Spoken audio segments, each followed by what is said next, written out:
रोपांची राखण करायला हा राखणदार इथे निसर्गाचा राखणदार इथे आलेला आहे. आणि बघताय तर हा आपला भारद्वाज पक्षी आहे.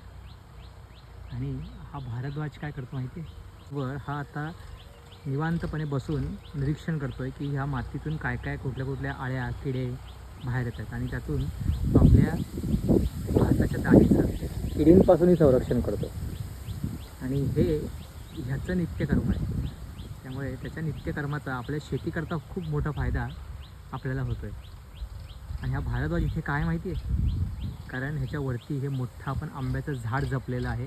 गेल्या ऑलमोस्ट 25 वर्षापासून मोठं झाड आहे. इथे तुम्ही बघाल तर सगळी ही बांबूची भिंत इथे आहे. त्यामुळे त्याला राहण्याकरता आपण इथे छान प्रकारे त्याची व्यवस्था किंवा त्याचं एक क्लायमेट आपण त्याचं हॅबिटॅट आपण इथे तयार केलं आहे. आणि त्यामुळे तो निवांतपणे इथे राहू शकतो आणि राहून आपल्या शेताची राखण करू शकतो. तर मित्रांनो, महत्त्वाचा सगळ्यात जो भाग आहे नैसर्गिक शेतीतला तो म्हणजे अशा प्राण्यांकरता हॅबिटॅट तयार करणं. आणि मग हे प्राणी आपसुकच त्यांच्या नित्यकर्मातनं आपल्याला मदत करतात.